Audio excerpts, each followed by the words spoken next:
Welcome, everybody, to the latest episode of the Advisor Strategy Room. This is Brett Waterfield. I'm here with my trusty co-host, Travis Boak. Travis, how are you? Good, Brett. How you doing? How was your fourth? It was fantastic. A little rainy here in Chicago. We had some flooding around us and stuff, but thankfully, no wet basements, no major issues like some of our friends and neighbors have had. How was your fourth? It was great. I was up in beautiful northern Michigan on the lake. So nice. Great Spent some time up there. I grew Yeah. up in Michigan, so know it well.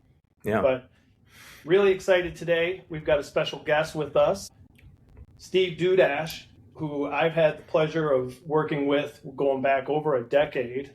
Back in 2014, I worked with Steve to help him make the move from the Wirehouse to independence, and have since had the privilege of watching him build one of the fastest growing independent wealth management firms in the country. Steve's the CEO, the founder, and now, it's based in Chicago, but they're operating in over 17 states and have grown it to over 12 billion in total assets under management. So, our conversation with Steve today is, less about celebrating the success that Steve's seen over the last decade plus, but really unpacking the decisions along the way. And I think these are decisions that a lot of advisors face or think about, of going independent. Do I start my own RIA? Do I build an enterprise?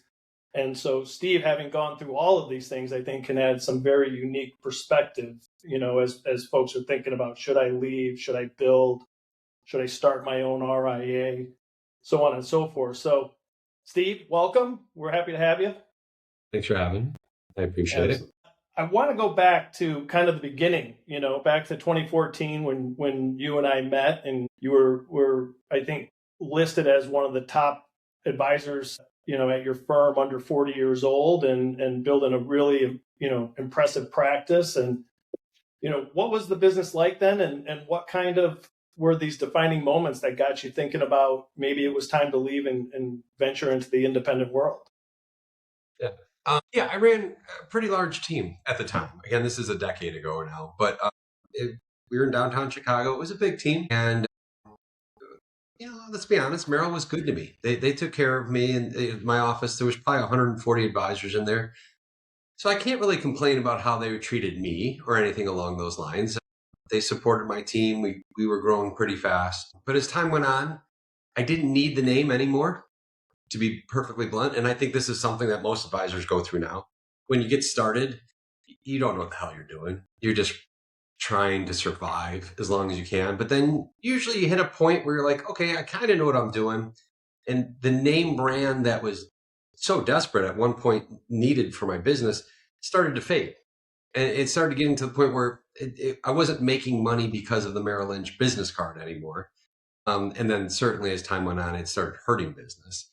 And so that's when I started exploring. That's when you and I actually started talking about what the outside world was, well before this has now become way more the norm in our industry.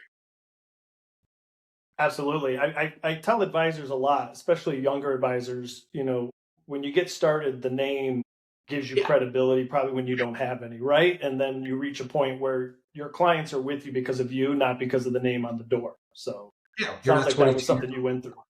You're not some idiot who has no clue what he's really doing. You need that support.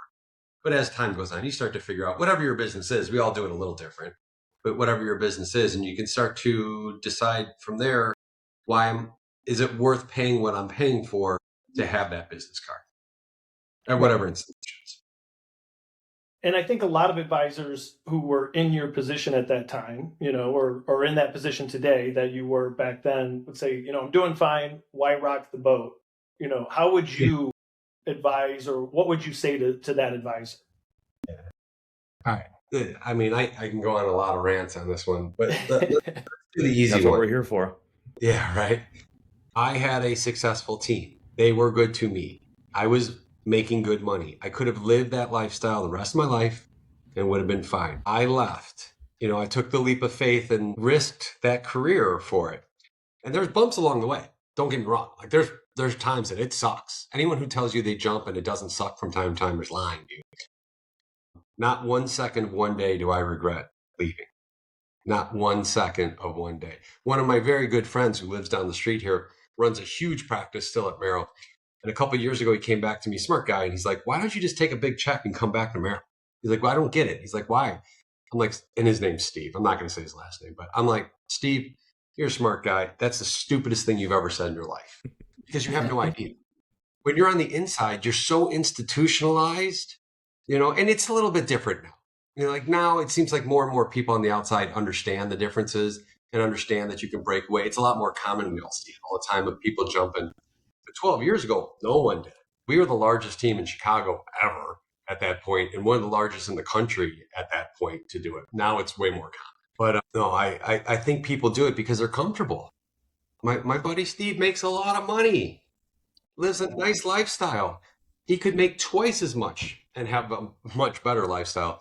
But he doesn't know that, and he's comfortable. You get comfortable, and it's hard to make changes when you're comfortable. It just is. And obviously the benefit of ownership, owning your practice, owning your destiny, came into that, but it's hard to get through that comfort level and see maybe the long-term benefits. It's really hard to see that. But like in my case, and now this is again a lot more common, but they wanted me to sell savings accounts to my clients, and every single year come December, January, you get the new comp plan and you had to figure out where the fine print was and where they were trying to screw you. Like that, to be done with all of that nonsense is amazing. Like any advisor out there who's at the point where they don't need the name brand again and you kind of do some of the math on it when it makes sense to jump. But once you're at that threshold, jumping is, unless you're getting fed leads, like another group that I'm good friends with, they're a 401k team within a big wirehouse. They are one of the national largest ones in there. They get fed leads all day long. In that situation, it makes sense for them to stay because they're growing because of the business, because they're getting fed through it. But they're so rare. They're like 1 out of 100, 5 more, 1 out of 1,000 that sees stuff like that. So everyone's situation is a little bit differently, but if you're not making money because of the business's name, then you got to really start questioning, does it make sense? In my opinion. Yeah. Steve, could you maybe talk a little bit about when you first started having conversations with Brett back in 2014? Yeah. Now going through the transition process, what are maybe some things that you didn't anticipate, overlooked about the process that you would just want to give as, for advisors to food for thought? Well, Travis, Brett told him everything, so he wasn't surprised by anything, right, Steve? Complete transparency. Brett was very good about being transparent. That is true. However, you don't know what you don't know. You think, I thought I was so smart at Merrill, I knew everything. I thought I was just, knew this business stuff inside and out. I actually took 14 months of researching from the day I decided I need to leave. It took me 14 months to figure out how I wanted to structure the business, where all the little nuances. And so I figured at the end of 14 months, I knew everything. And the hardest part was picking up furniture for the new office. And then you jump and then you realize, oh crap, I don't know anything about what's actually going on there. But that's okay. That's part, in my opinion, it's part of the fun of it too. Yeah. Then it's also where a lot of these advisors that you guys are talking to need to make decisions, especially now that everything's a lot more established. Do you want to navigate through all that? Some people do. Some people don't. You don't make money when you're picking out the furniture for the office. I promise you. And also there's been a lot more economies of scale that's taken place. So there's a lot of different paths you can go to. And I think one of the best things, like Brett, I've worked with Brett for many, many years over things, is trying to weed out what route is best for that advisor, because not all routes are good. Each advisor might be really good at their practice, but you got to figure out which route is the right path for them, or else they're going to waste their time and money. Yeah. Okay. 2014 was a long time ago, a decade ago. Yeah. How have you seen sort of the independent space evolve in the last 10 years, and maybe how has IHT evolved along with it? Yeah. Okay. So I'm leaving Merrill, and at the time I thought we had access to everything there. And then as soon as you get on the independent side, you're like, well, you don't have access. You have no clue how much more access there is out there. I think the independent space in the last decade certainly has gotten so much better. on the technology and the investment side, I would argue that they far exceed most wirehouses right now in the optionality. Not to say everything's better, but it's better for your business. You can find different paths that are better for your business. So there's certainly more investments on the outside. There's no doubt about that. And I don't blame Merrill, by the way, for that. They have to put bumpers on because they train, like my office, the 140 advisors, there was 30 new rookies every year. So you have to put bumpers in place. If you don't put bumpers in place, one of those rookies does something stupid and it's on the front page of the Wall Street Journal, says Merrill Lynch. It doesn't say whatever that advisor's name is. Once you're on the outside, though, like in our firm and most firms, we don't have the bumpers anymore. The bumpers are whatever the government says. The government rules we have to live by. Boom. But besides that, we don't need to have bumpers in place because we only bring on people who know what they're doing with their businesses. So there's way more investment options out there, way more. There's way more technology, way more than I would have expected. When I left Merrill, just real quick on this, I thought their financial planning software was very good. I really did. And then I got on the independent side. I'm like, oh, this other stuff is a little bit better. Not that Merrill's was bad, because it certainly wasn't, but this is a little bit better. A year later, some of the advisors that had joined me found some other planning software, and it was perfect for them, but I didn't like it. And that's the beauty of this side of it, is that you can build around your practice versus having to do whatever the box tells you have to do. Yeah, that makes sense. That's the biggest driver I've seen. Sure. Look, if I was an advisor thinking about leaving today, right, what advice would you give me? Okay, so the first thing I always ask them is how much money they're making. Everyone talks about what their revenue numbers is. That's always garbage. How much money are you actually making, right? So $1 million guy at Merrill is probably making $400,000, give or take, whatever, a few bucks, just for the sake of this example. I always say the same thing to them first and foremost.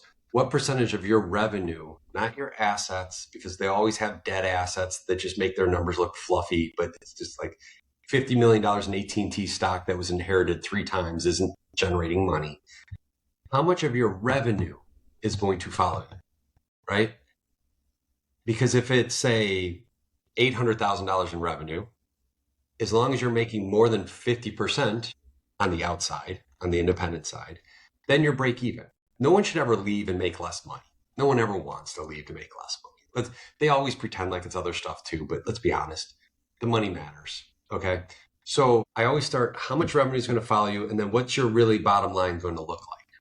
And if you're above that threshold, then we can get into all the real business reasons why you should leave and how to structure your business and all that. But if you're less than that, I just say, okay, you need to work harder with your existing clients or grow more of those relationships to have that revenue follow you as well. And as you guys know, different industries have different percentages of revenue that follows, but I always start there.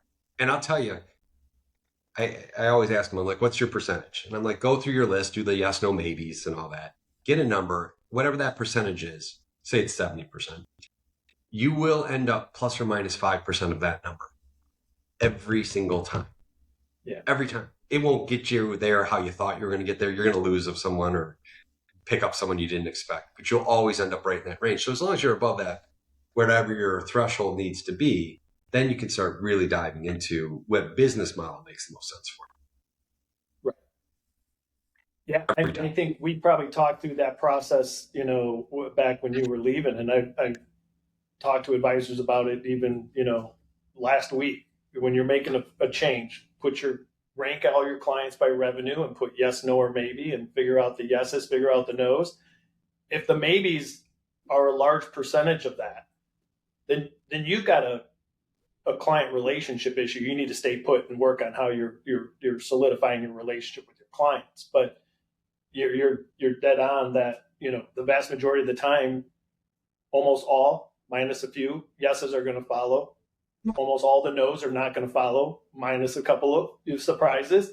And the maybe is really, the ground that you're playing in to see, what that is. And if that's a significant portion of the revenue, that is a maybe. You want them to be honest with themselves. Don't give me some fluffy number because it makes you feel better about yourself. Who the hell cares? Look yourself in the mirror, do your yes, no, maybes, be blunt, honest with yourself, and go through it a bunch of times. And then you get to a real number, because Otherwise I just fluff. I'm just way bigger fan of all the cards on the table and just be blunt about it. Yeah. Good or bad. So now you didn't just stop at going independent. You then launched your own RIA. What led to that decision? And we hear advisors romanticizing about this idea of starting their own RIA. And I'm going to start an RIA. Why? Well, because my friend Steve did it. Okay, that might not be the best reason. So, why did you do it, and what were the realities that you learned through doing that surprised you? I believed that the industry was about to change. So I was a little right, little lucky on this one. I believe the industry was about to change and that people were going to start leaving wirehouses. A lot of the exclusivity that existed there was starting to fade away. The technology on the independent side had gotten to the point where you could run a very successful practice on the outside too. So I wanted to get this thing up and running and make it easy for other advisors to plug and play in and not have to recreate their own wheel. Because as you guys know, it's expensive to run your own RIA. People say, oh, you can buy one off the shelf for 25 grand. That's just garbage. It's just garbage. Like, it costs a lot of money in this industry to run your own business and run, whether it's time or real money, it just costs a lot. So I wanted to get ahead of that curve and make it a place where people can plug into very easily. It worked out. It worked out well. A lot of people did do that at that time. And so I think if anyone ever talking to your advisors or the people you're talking to, if anyone ever tells you how cheap and easy it is going to be to start up your own IRA, you got to educate them because they just don't know any better. They just don't. In my opinion, when I got started, you needed about 250 million to break even. Like if you had 250 million in assets, it wasn't really a super profitable thing to do, but at least you weren't losing. That quickly jumped to about 500 million. Now it's above a billion. If you have less than a billion, from a math standpoint, it does not make sense to set up your own IRA, in my opinion.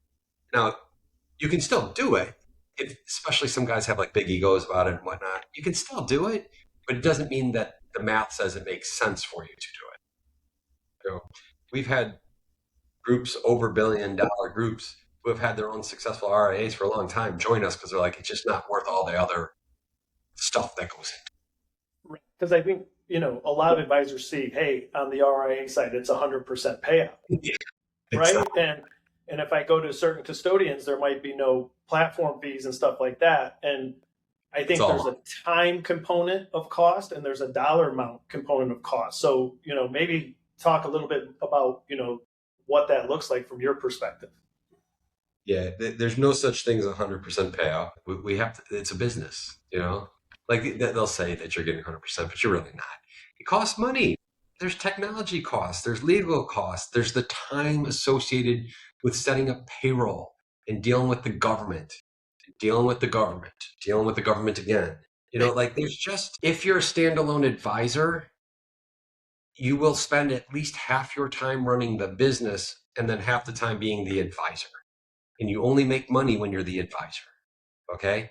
So you got to go into that knowing that, in my case, I was lucky. We were a pretty good size and we brought a bunch of advisors on pretty quickly.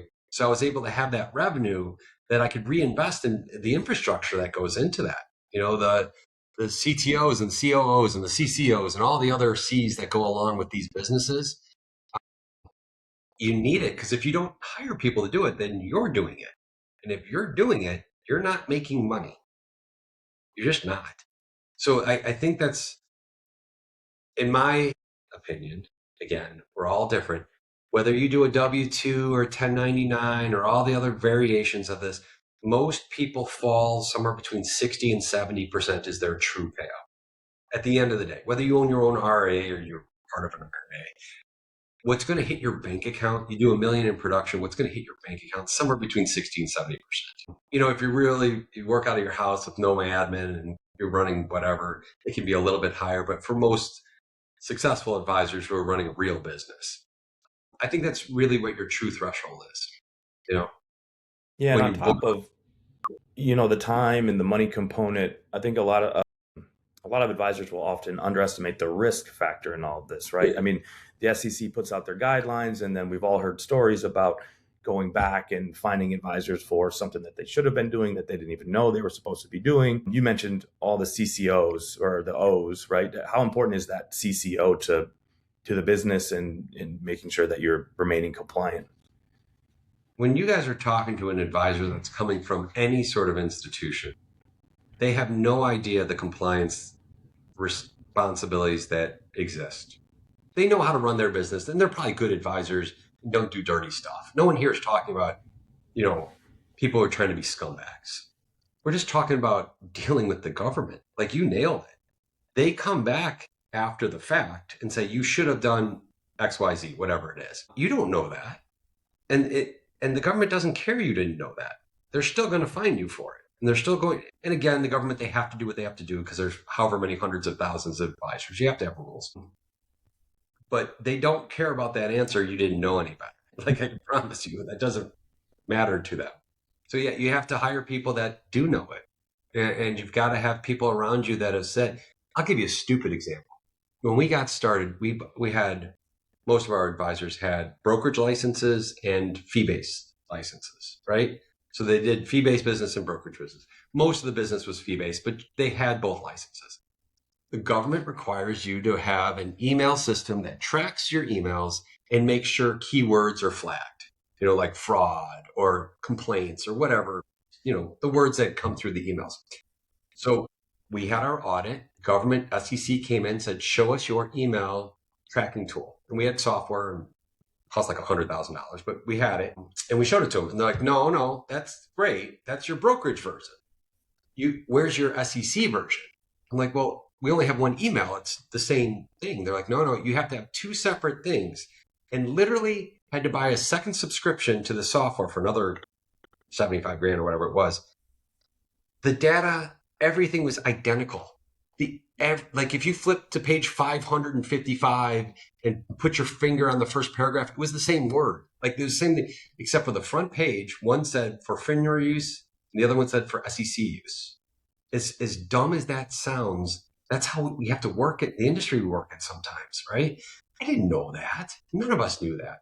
So we were lucky at that time. They didn't really care and didn't fine us or anything, but we had to go out there and buy twice as much software. So instead of it costing $75,000, it cost $150,000 to scour our emails.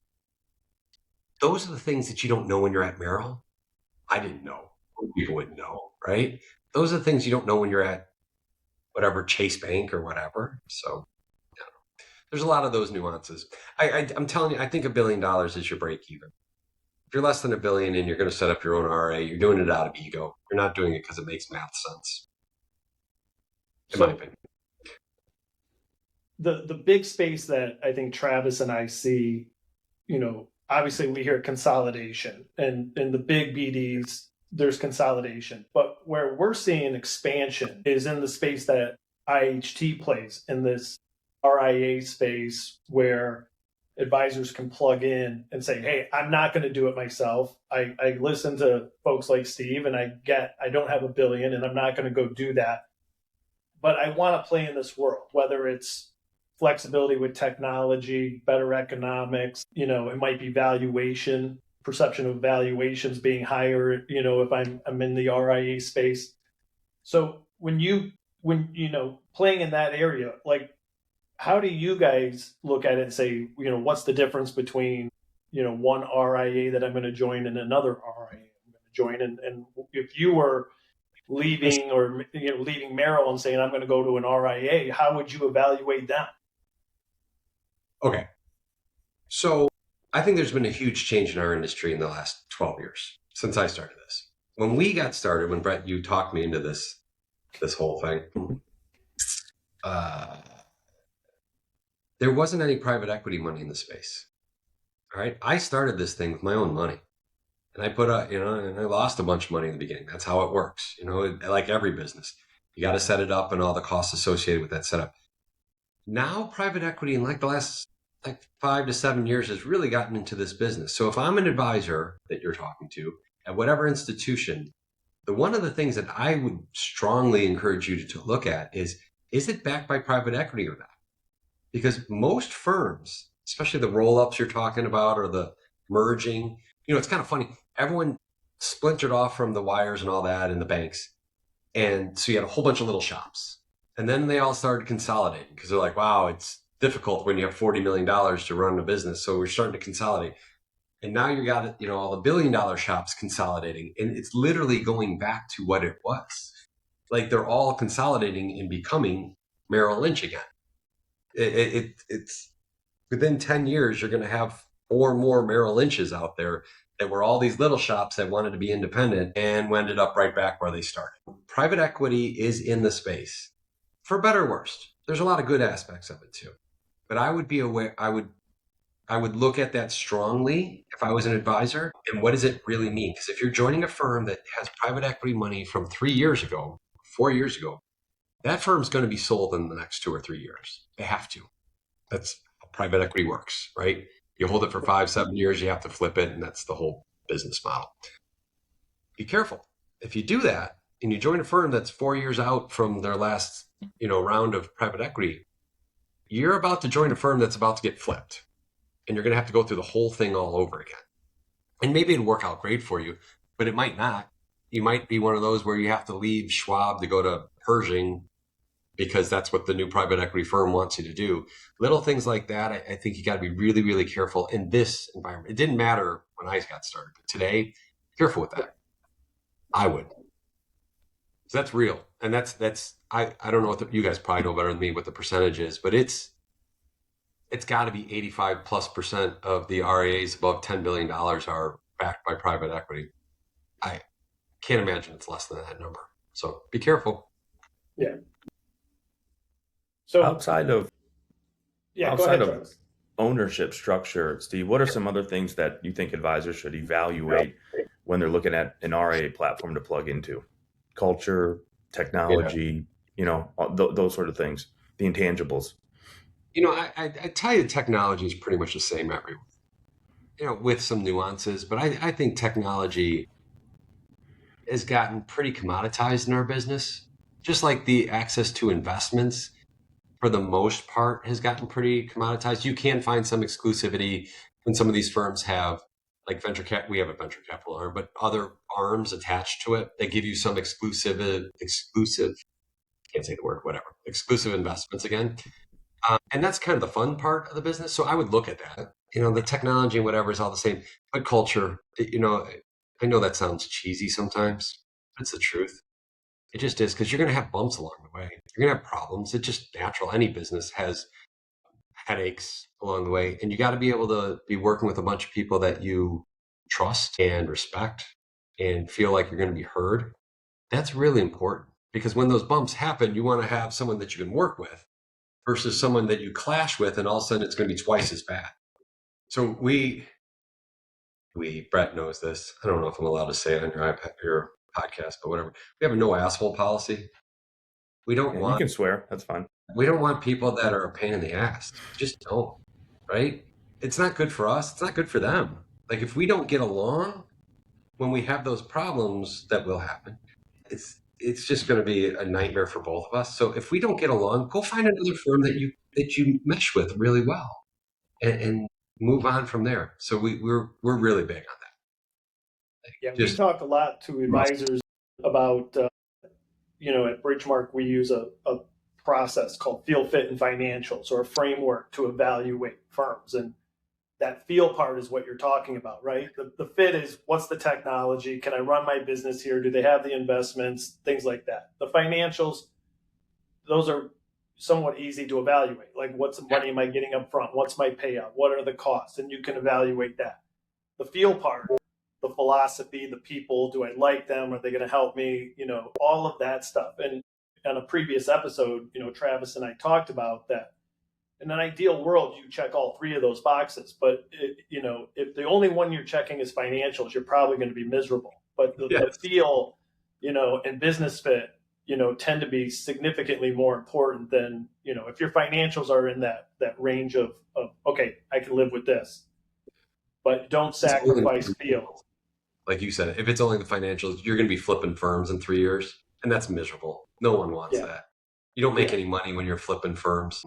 Yeah, I completely agree with you. If that's the only box you're checking, you need to start your process over because you have a problem. Right. And that Perhaps happens. you wanna give Steve some of your rapid fire questions. Yeah, we do it. Yeah, we put you on the spot here, Steve. We like to have a little bit of fun. So we call it, now we're calling it rapid fire. I think last time we called it the lightning round. The lightning round, whatever. Yeah. All right, man. Hit me. Whatever you got.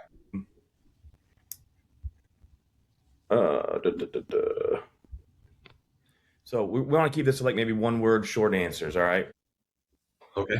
One thing every advisor should know before leaving a wirehouse or captive firm, bank firm.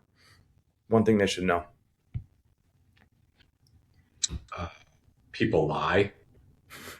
Okay. One mistake you see independent advisors repeatedly make.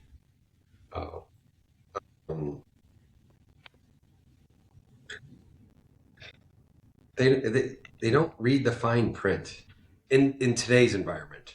They're not reading the fine print enough. Yeah. Look beyond the top line. Biggest misconception about owning an RIA. Oh, I don't know. It's not easy, but I wouldn't have it any other way. What's one thing that you never compromise on? People. If it's not the right people, it's not worth it. 100% of the time. It's always the people. Every time. Okay, and last one here. What advice would you give yourself back in 2014 if you could? Yeah. Future Steve talking to past Steve. I do get this question a lot, to be honest with you. It's not a one word answer. I got lucky, whatever. It was good timing. I knew I got ahead of the curve. The one mistake I made a lot of mistakes, but one of the bigger mistakes was not ramping up the recruiting end as aggressively as I could have. I could have, we've done well. I got offices in a lot of states. We've done well, and I'm really, really happy. And our attrition is ultra low, which is wonderful. I love it. But we could have been a lot bigger if I would have spent more money on the front end, getting the word out to more people. I didn't do a good enough job of that, in my opinion. Could have done better. I hired a lot of bad recruiters. Should have hired Brett. I hired a bunch of cars. Let's. I want to give you a chance here because we've obviously talked and mentioned IHT. You've grown. I think when you started it, I think there was 5 of you. 5 advisors. I think you're up to roughly 150, give or take, advisors. Give us the elevator pitch on IHT for those listening that maybe are like, hey, maybe I need to have a conversation with Steve. And what is an IHT all about? Yeah, I keep it real simple. I got to be honest with you guys. Like, our things never change. We don't change our comp plans. We don't change the story. We're not backed by anyone. It's just me who backed it. So we don't have as much overhead costs as most places. Keep this in mind. If private equity owns you, someone's paying that bill, and it's you, the advisor or the client. Like every dollar you charge a client has to pay for everything, and then whatever's left is what the advisor keeps. Well, private equity is a big bill that goes in there along with lights and rent and all the other stuff that goes along. We're super streamlined when it comes to that, and that's not changing. I get pitched every damn day from a different private equity firm.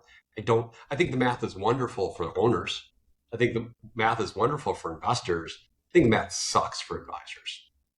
I personally do. And I've seen now, I've been saying the same story for like 7 years, 6 years, whatever it is. And now we're hitting the cycle where they're all getting flipped. And I've had so many advisors. I had one yesterday.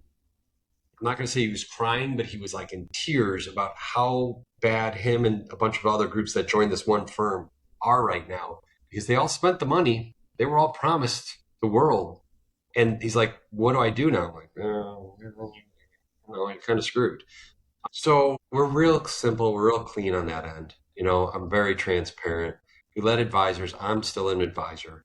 Everything that we've done and grown is because other advisors in our group have said, why don't we try this? Like, yeah, if it works for you, it probably works for all of us. Let's give it a run. And we've grown on that level a lot. So we're real easy in that aspect to work with. And we're real good with advisors who want no drama and want to run their business for the next 20 years or whatever their time frame is and not have to worry about a whole bunch of bumps along the way. Our attrition is really low. Like, I don't know what the industry average is, but we're way, way, way, way below it. Like low single digits. I think there's a reason, Yeah. It's because they know what they're getting themselves into, the good and the bad. The other thing, in our world, we've added venture capital. We're adding private equity as an investment. So advisors can get back to saying they have something exclusive. Years and years and years ago, Merrill guys or Morgan or whoever could say, be my client because I can get you into stuff that nobody else can get you into. And then the government kind of washed that all away. It all kind of went away and they regulated that out of the industry. Well, now we're starting to be able to do that again. And I think that's important as an advisor, because if you're still pitching people on you're a better stock picker than the next guy, it's a terrible business model. And clients are sick of hearing about the S&P 500. You better be telling them something different, even if they don't want to be in the venture cap, even if you don't think they should be in the venture cap or private equity or whatever. They want to hear something different. You can say, hey, I just wanted you to be aware that this exists, blah, blah, blah, whatever it is. And you can say, I don't think it's the right fit for you, but I wanted you to know it's there. That goes a long, long way. So, I don't know. That's a long-winded answer, but. Appreciate it. And I think, the biggest takeaways from what I got from this, hopefully you, Travis, is there isn't just one right path. Obviously, Steve's journey took several iterations, a lot of learnings along the way, and there's optionality now for advisors that probably wasn't there when Steve made the move, right? And going from W-2 to independent, or going W-2 now to RIA, and not having to start your own RIA, but maybe plugging into an RIA. There's so many different choices out there, and it's the fun of doing that. And I think your story, your journey, Steve, is I think, like I said before, I think a lot of people will find it interesting because you kind of lived through it all and have a very unique perspective. So we appreciate you coming on. Tell your guys that you're talking to, as long as they can make the economics work, they need to leave. And I mean that. Advisors should not become institutionalized. All right? You will be happier. I promise you. And when they tell you, I'm walking away from my deferred comp, tell them to shut up. Or, my manager's really nice to me. Shut up. All right? Like, give me a break. Like, if you are at the point where you can run your practice economically, because that is a hurdle, on the outside, wherever that is, whether it's us or on your own or whatever version of it, do it. I promise you will be happier. And you guys, I'm going to leave it at this. You guys know the statistics. I don't know what the exact number is, but I'm sure you guys know. What is it, like 95% of the people are leaving banks and Wirehouse, and only like 2 or 3% are going back. Yep. Why do you think? Like those numbers kind of prove the point. So yeah. Anyway. No, that's all good stuff, Steve. And we really appreciate you taking the time to come on and share your story and provide some education. So thanks again. Yeah. Thanks, guys. Thanks, Steve. Good job. Good luck to you, everyone. Thanks for listening.